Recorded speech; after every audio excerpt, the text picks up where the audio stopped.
Pues mire, es muy importante que si hablamos del bienestar, recuerde que Dios nos llamó a una mejor manera de vivir.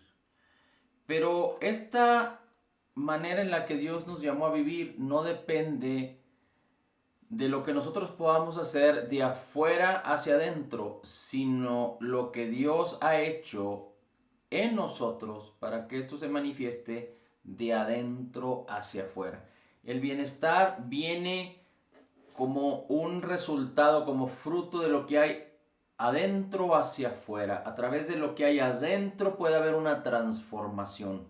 Mire, le voy a poner una analogía. Normalmente los productores, en un mundo hablando de economía o del comercio, los productores son aquellos que ponen ofrecen un bien, un producto, digámoslo así, a través de la transformación. Es decir, quizá hay empresas que tienen materia prima o compran materia prima, la transforman y ofrecen al público un producto.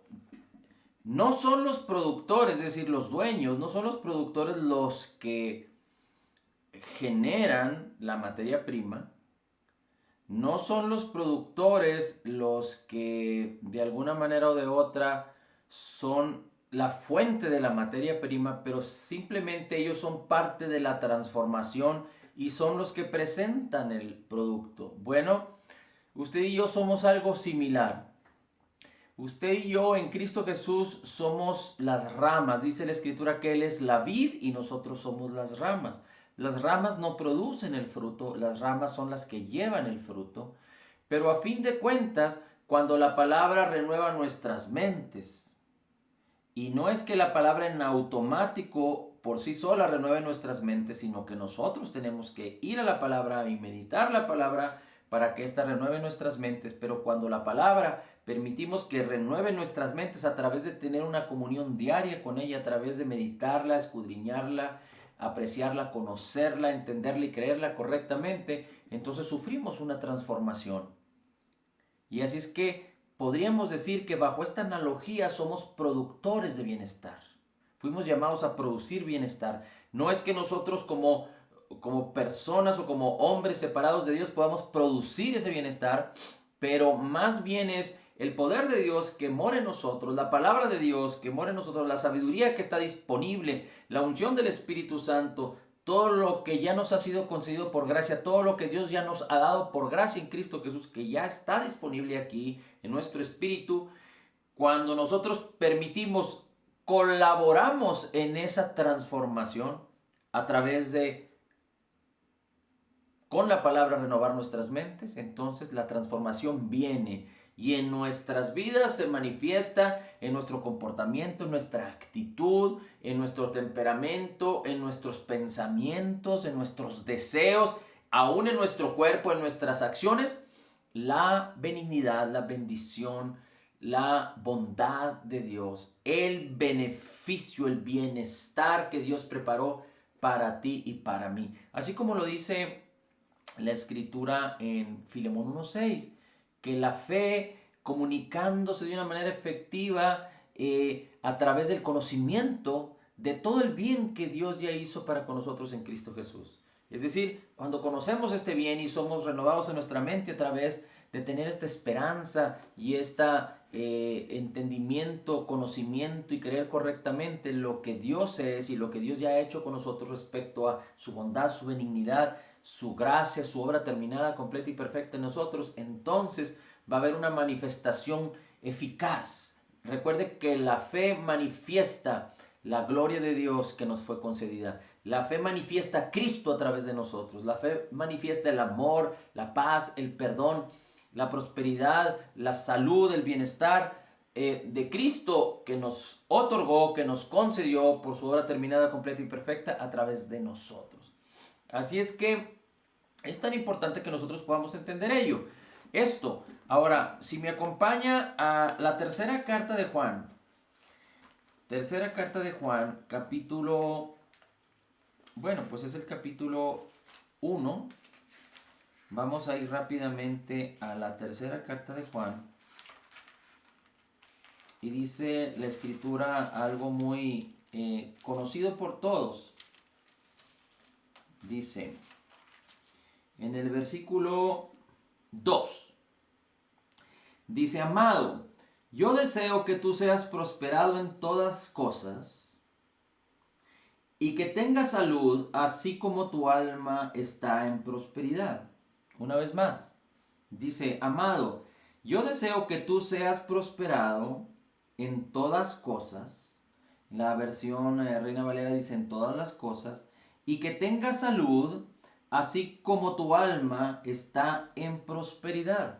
Así es que el apóstol el apóstol Juan le habla a su quizás su discípulo. El apóstol le llama el anciano. Se describe Juan como anciano, y dice al amado Gallo, es decir, un hermano amado en el Señor. Dice: al cual yo amo en verdad, dice en el versículo 1, pero el apóstol Juan le dice: amado, yo deseo que seas prosperado en todas las cosas, que seas prosperado en todas las cosas. Y estas cosas excluyen la prosperidad del alma y la salud. Es decir, como que Juan hace una división, o forma tres partes: la prosperidad del alma, la salud y el resto de todas las cosas. Y dice: yo deseo que seas prosperado en todas las cosas, que tengas salud, así como tu alma está en prosperidad. Así como tu alma está en prosperidad. Ahora, si hablamos del bienestar, yo podría formar tres apartados para poder identificar, para poder asociar el bienestar en las diferentes áreas de nuestra vida. Tres áreas importantes de la vida en donde nosotros fuimos llamados a producir bienestar o a vivir en bienestar, porque Dios así nos capacitó, nos habilitó, nos llamó a vivir. Tres áreas importantes de la vida en donde podríamos generalizar toda la vida del hombre, en donde Dios nos dice: esta es la mejor manera de vivir. En el área de las relaciones, puede ser ahí las relaciones matrimoniales, las relaciones padres e hijos, cualquier tipo de relación. En el área de la salud y en el área de las finanzas o de la prosperidad económica. Las relaciones, la salud y la prosperidad económica. Y tiene que haber un balance en las tres, tiene que haber un bienestar en cada una de las tres para hablar de un bienestar común, un bienestar total. Cuando tenemos bienestar en una de las áreas, pero tenemos escasez en cualquiera de las otras dos áreas, no se vive de una manera feliz. O inclusive cuando tenemos bienestar en cualquiera de las dos áreas, pero tenemos escasez o problemas en una de las áreas, tampoco se vive de una manera adecuada, una manera pacífica, de una manera en la manera que Dios nos llamó a vivir. Pero no significa que estamos diciendo que Dios nos llamó a vivir en perfección. No significa que estamos diciendo que Dios nos está exigiendo que tenemos que vivir en lo mejor de Él en las áreas de nuestra vida. No, significa que Él conquistó, nos proveyó, nos preparó, nos diseñó para que vivamos en ello, en prosperidad, en bienestar en cada una de estas áreas, y nos ha dado todos los recursos para poder lograrlo. En el proceso, que es un proceso en donde tenemos que aprender a vivir así, va a haber situaciones que tenemos que aprender cómo resolver. Así es que no debemos considerarnos como una exigencia en donde, si no estamos viviendo de esa manera, nos vayamos a sentir condenados o culpables. No, sino como la esperanza o la aspiración del corazón, porque Dios nos habilitó, nos capacitó, envió a su Hijo a la cruz a morir por nosotros para que nosotros pudiéramos disfrutar de bienestar en todas las áreas de nuestra vida. Así es que Juan está hablando aquí de que es muy importante la prosperidad en todas las cosas, digamos, en las relaciones, y en las finanzas. Juan está diciendo que es importante la prosperidad en la salud,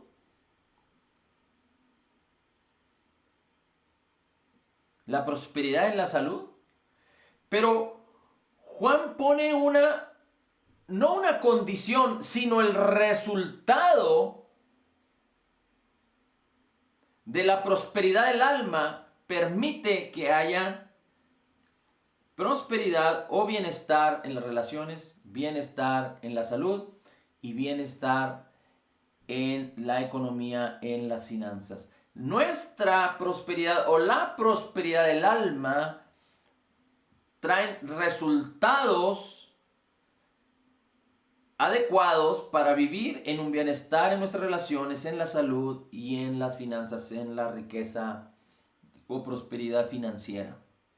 Así es que esto es la perspectiva bíblica, que en la medida en la que nuestra alma sea renovada, transformada por la palabra, es en la medida en la que nosotros vamos a poder alcanzar lo mejor de Dios.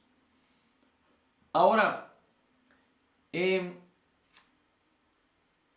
dice la Escritura que en este mundo hay aflicción, aunque el Señor Jesús nos dice, yo he vencido al mundo. Así es que en la medida en la que nosotros empezamos a confiar en el Señor, a confiar en su palabra y a tener una comunión y una relación personal con Él, es en la medida en la que nuestra alma está aspirando a ser prosperada. Mira, recuerda que en nuestra alma están nuestros sentimientos, nuestros deseos, nuestra voluntad, nuestros anhelos, nuestros pensamientos. Y la transformación del alma, la transformación del cuerpo, la transformación de la actitud, la transformación de nuestras acciones a la imagen de Jesús, como lo dice 2 de Corintios 3, 18, como lo dice Romanos capítulo 12, versículo 2, no viene sino a través de la renovación de nuestro entendimiento. Porque lo que determina cómo actuamos, cómo pensamos, cómo soñamos, cómo decidimos, cómo hacemos, cómo vivimos, cómo sentimos y cómo nuestro cuerpo está, son nuestros pensamientos. Nuestros pensamientos son los que determinan este tipo de cosas. Permítanme un segundito, porque creo que les voy a pedir de favor que, bueno, ya le puse mute, que todos tengan mute en la medida de lo posible para que no tengamos distracciones ni ruidos adicionales. Bien, ahora, significa entonces que es a través de la renovación de nuestra mente, nuestros pensamientos. Los pensamientos de este mundo tienen que ser sustituidos por los pensamientos de la palabra de Dios.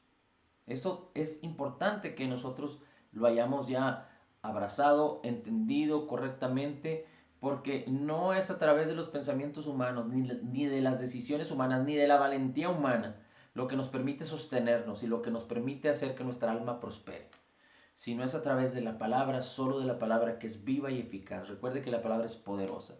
Así es que en nuestras relaciones, en la salud y en las finanzas podemos tener diferentes experiencias. Y hay quienes tienen buenas experiencias en cada una de estas áreas y hay quienes tienen malas experiencias. Pero no se trata de presunción ni de orgullo humano para decir que cuando tengo buenas experiencias estoy siendo firme y cuando tengo malas experiencias no seré conmovido. No se trata de la voluntad humana.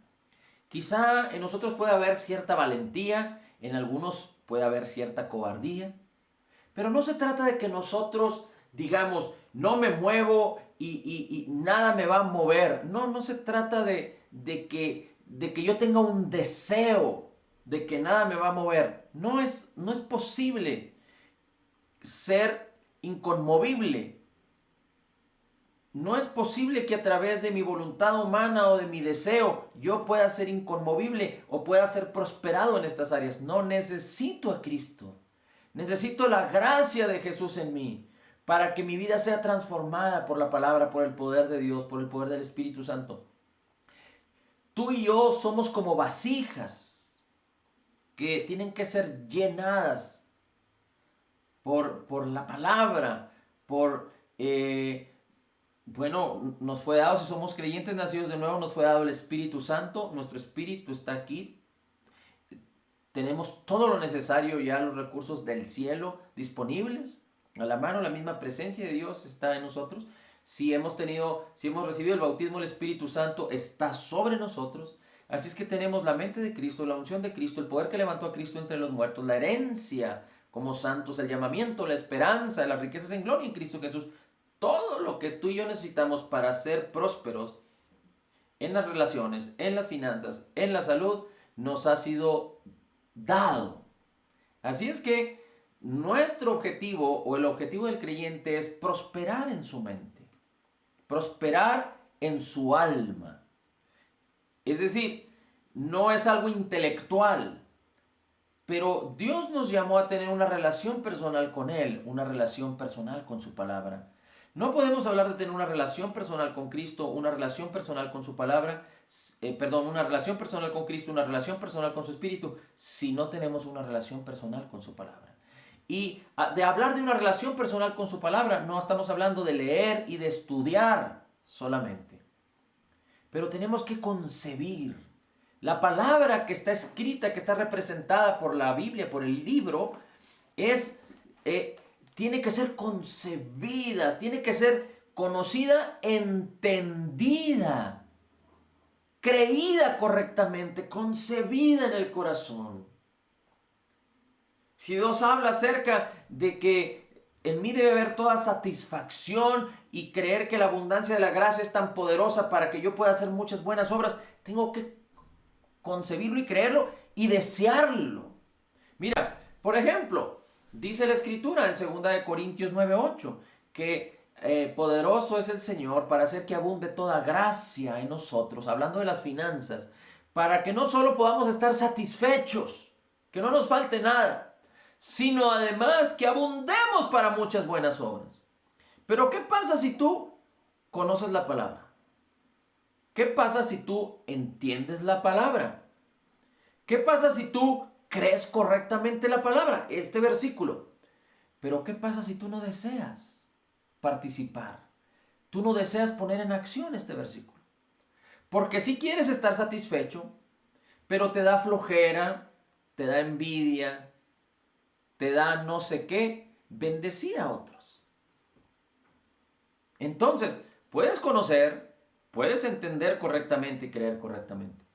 Pero si no concibes la palabra, si no sustituyes una manera equivocada de pensar, de sacar la negligencia, la pereza, o el absurdo, o el egoísmo, o el egocentrismo, de decir primero yo y después los demás, entonces nunca vas a concebir el deseo y el corazón de la palabra que es viva y eficaz en ti, en tu corazón. La palabra tiene que estar motivada por el amor. La fe está motivada por el amor. La verdad tiene que ser hablada en amor. Si tú, por ejemplo, crees la palabra que dice, ciertamente Él llevó mis enfermedades, sufrió mis dolores, el castigo para darme paz fue sobre Él y por sus heridas ya he sido curado. Tú crees la palabra. Tú conoces la palabra, la entiendes correctamente y la crees correctamente. Pero ¿le has dado cabida o quieres seguir viviendo con algún problema que tienes ya por tiempo que no te mata, te incomoda poquito, pero por flojera, por negligencia, por cualquier cosa que pueda estar sucediendo en nuestras vidas, dejamos que esto suceda? Quizá no afecta mucho, pero no hay problema. Entonces no estás concibiendo el deseo de Dios en tu corazón. Porque para eso pagó Jesús. Jesús en la cruz del Calvario sufrió todo el poder, el juicio, la maldad, la afectación de cada una de las enfermedades habidas y por haber en todas las generaciones que puedan afectar al ser humano. con el propósito de que el creyente no sufra ninguna afectación, ninguna enfermedad. Pero no solo se necesita conocer, entender y creer. Se necesita ser renovado en nuestra manera de pensar para abrazar ese deseo, esa acción, ese poder de Dios que Él diseñó en su obra terminada, completa y perfecta a través de lo que Jesús hizo por nosotros, para vivirlo. La Biblia, en la Escritura, nos enseña, por un lado, vamos a hablar así, el concepto, el fundamento espiritual, el fundamento teológico, el fundamento de qué es lo que Dios piensa, qué es lo que Dios diseñó para ti, para mí, cuál es el corazón de Dios, la sabiduría de Dios. Pero por otro lado también nos enseña que nosotros tenemos que utilizar ese pensamiento para ponerlo en acción en nuestras vidas. Es como un matrimonio. La bendición primordial del matrimonio es fructificad y multiplicaos. Así es que si un matrimonio se casa pensando en no tener hijos, pues no hay algo muy adecuado ahí en el propósito del matrimonio. Pero si un matrimonio se casa con la oportunidad, con la importancia, con el conocimiento, el entendimiento y la creencia correcta de que van a tener hijos, necesitan tener relaciones íntimas. El esposo necesita conocer a su esposa, porque si esto no sucede, los hijos nunca van a venir. Así es que no es solo conocer, entender y creer correctamente, pero tenemos que poner en acción. Que la palabra se conciba para que la palabra promueva desde nuestro interior hacia nuestro exterior el resultado de poner la sabiduría de Dios en acción. Recuerda que la sabiduría es como la palabra, el conocimiento de la benignidad, de la bondad, del poder de Dios, del deseo de Dios, del diseño de Dios, de la voluntad de Dios en nosotros, puesta en acción, que va a manifestar fruto de justicia que otros van a recibir como bendición. Esa es la manera en la que tú y yo vamos a ser testigos. Testigos de Jesús. Enseñar a otros tiene que ver con permitir que el fruto del Espíritu, que el fruto de justicia se manifieste para bendición de muchos. Amén. Y así en las relaciones. Dios nos llamó a perdonar, como fuimos perdonados. Dios nos llamó a amar. El amor, dice, es paciente con las imperfecciones de los demás. El amor no busca lo suyo. Así es que esto tiene que ver con permitir que nuestra alma prospere en la palabra. Que nuestra alma sea renovada en nuestro entendimiento. Pero no que convivan dos sistemas de pensamiento, porque si tenemos doble ánimo, como dice la Escritura, el hombre de doble ánimo es incapaz, es inconstante. Tenemos la mente de Cristo, tenemos nuestra mente natural. Debemos de permitir que la palabra que corresponde o armoniza con la mente de Jesús sea depositada en nuestras mentes, para que no rija o regule o gobierne nuestros sistemas de pensamiento de este mundo, pero los sistemas de la palabra del Señor, la verdad de Dios. Y es un proceso, tenemos que ir renovando, limpiando nuestra mente con la palabra, y es un proceso, no viene de un día para otro. Nuestro espíritu nació en un instante, pero no así la renovación de nuestra mente. Así es que entendiendo esto y entendiendo que es tan importante que no solo conozcamos, entendamos y creamos correctamente, pero que pongamos en acción la palabra, porque la fe sin obras es muerta. Entonces te voy a pedir que me acompañes a leer una escritura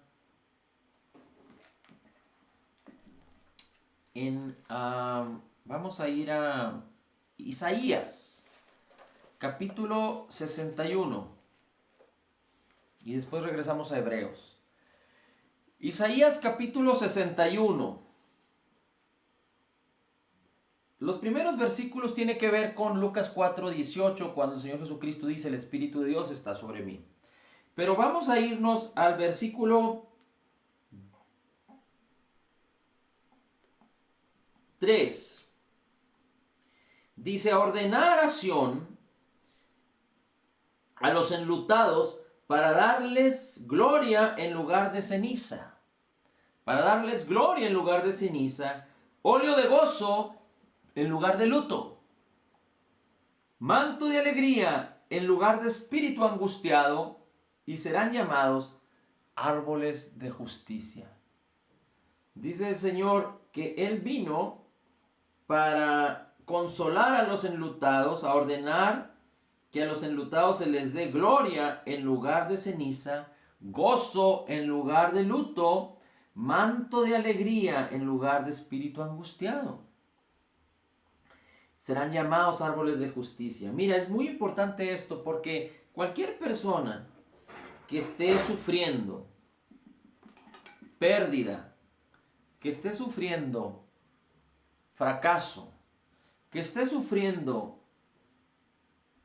espíritu angustiado, que esté sufriendo luto, eso,